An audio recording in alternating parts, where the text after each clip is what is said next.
शून्य से शिखर तक पहुंचने का सफर, गुलामी की जंजीरों को तोड़कर देश को आजाद करवाने का कमाल। आईपीएस, इंजीनियर्स, शिक्षक जैसी समाज को नई राह पर ले जाने वाली आदि सर्विसेज में सहयोग और एंटरप्रेन्योरशिप, स्टार्टअप्स, फिल्म व मीडिया इंडस्ट्रीज तक पहुंचने की ताकत रखने वाले जिस गांव के ग्रामीणों का लोहा पूरा देश मानता है वो है रिसालिया खेड़ा। ये सब पूरा नहीं हो पाता अगर हमारे पूर्वजों ने उस समय ईमानदारी से कड़ी मेहनत नहीं की होती। इस वक्त जहां मैं मौजूद हूं वो गांव के 8000 नागरिकों के गौरवशाली पलों का एक ऐतिहासिक स्पोर्ट्स स्टेडियम है। नमस्कार, मैं आपको सुनाऊंगा गांव के स्टेडियम के पुनर्निर्माण की कहानी, the story of rebuilding A futuristic stadium. दोस्तों, आज हमारे लिए स्टेडियम के मायने क्या हैं? शायद कुछ लोगों के लिए महज एक रोमांचक एंटरटेनमेंट का जरिया, खिलाड़ियों के लिए तमाम सुविधाओं से लैस एक स्थान, या वहां काम करने वाले कर्मचारियों के लिए रोजगार। लेकिन जब मैंने गांव की इस मिट्टी में जन्म लिया तब स्टेडियम की नींव रखे हुए 5 वर्ष हो चुके थे। इसलिए आप कह सकते हैं स्टेडियम और मैंने बचपन और जवानी साथ साथ जिए हैं। शायद तभी ये स्टेडियम मेरे लिए खास है।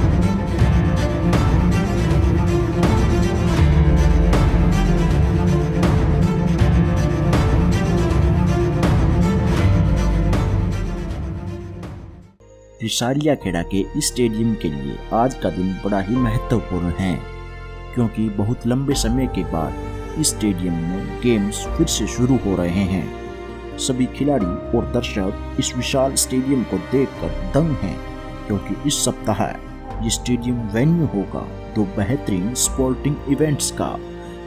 इस स्टेडियम को इनिशियल तौर पर बैडमिंटन और क्रिकेट के लिए तैयार किया गया है।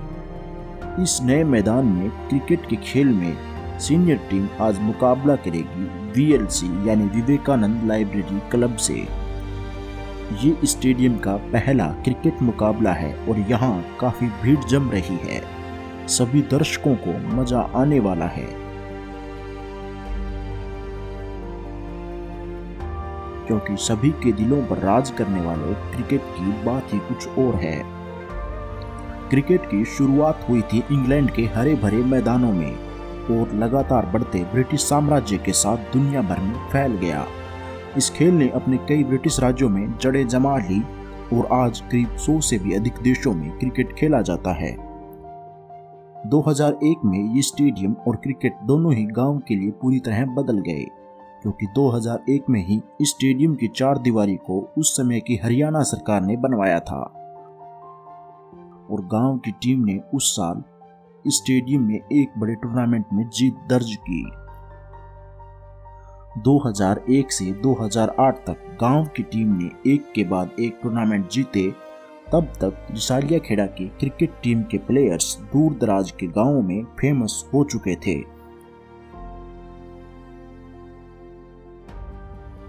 और दूसरी तरफ बैडमिंटन कोर्ट खिलाड़ियों की प्रतिभा परखने के लिए तैयार है।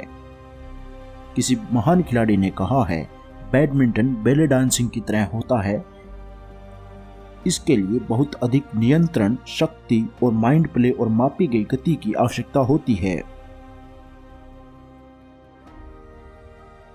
बैडमिंटन 2 फॉर्मेट्स, सिंगल्स या डबल्स में खेला जाता है। बैडमिंटन गेम का ऑब्जेक्ट शटलकॉक को बल्ले यानी रैकेट से नेट के दूसरी तरफ जो 5 फीट की ऊंचाई पर होता है, शटलकॉक इस तरह स्पीड और एक्यूरेसी से हिट होनी चाहिए कि प्रतिद्वंदी सक्सेसफुल ढंग से रिटर्न न कर पाए।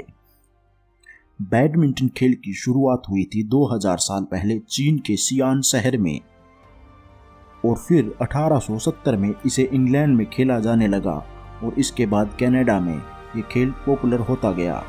1929 में इस खेल को अमेरिका में लाया गया और 1992 में बैडमिंटन ओलंपिक स्पोर्ट बन गया।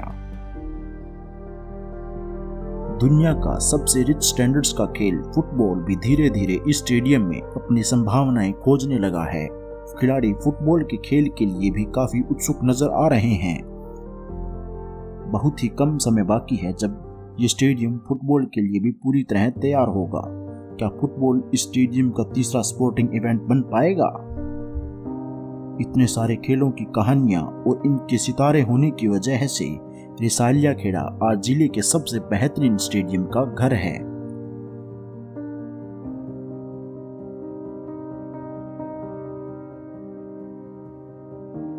यह स्पोर्टिंग वेन्यू हरियाणा के सिरसा जिले के रिसालिया खेड़ा गांव में स्थित है। इस मैदान का इतिहास 30 साल से भी पुराना है। मार्च 2022 तक इस मैदान पर उम्र का असर होने लगा था और इसकी मालिक ग्राम पंचायत राज्य में पंचायत चुनाव समय पर न होने की वजह से कुछ नहीं कर सकती थी।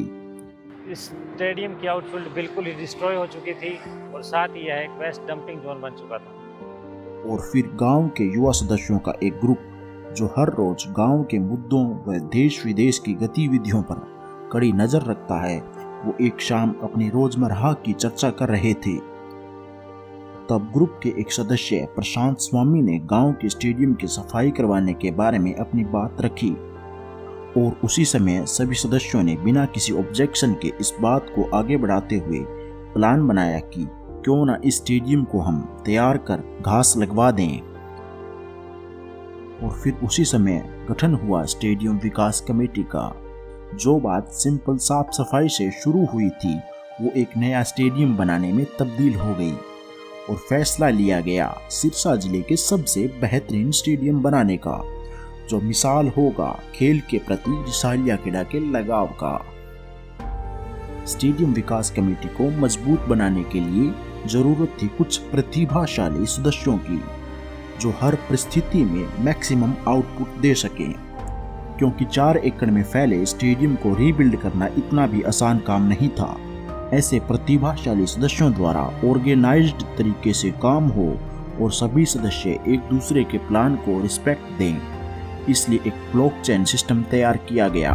ब्लॉकचेन सिस्टम जो सभी सदस्यों को सम्मान, अधिकार और उनके द्वारा दिए गए सुझावों को भी तवज्जो देता है। कमेटी का पहला काम इस कंप्लीट प्रोजेक्ट के लिए धनराशि जुटाना। धनराशि के लिए सबसे पहले ग्रामीणों से विलेज फंडिंग करनी होगी। कमेटी के सभी सदस्य और वॉलंटियर्स अपने अपने काम में लग चुके हैं। अब देखना होगा कि कितना फंड जुटा पाते हैं और क्या उन्हें पर्याप्त धनराशि मिल पाएगी।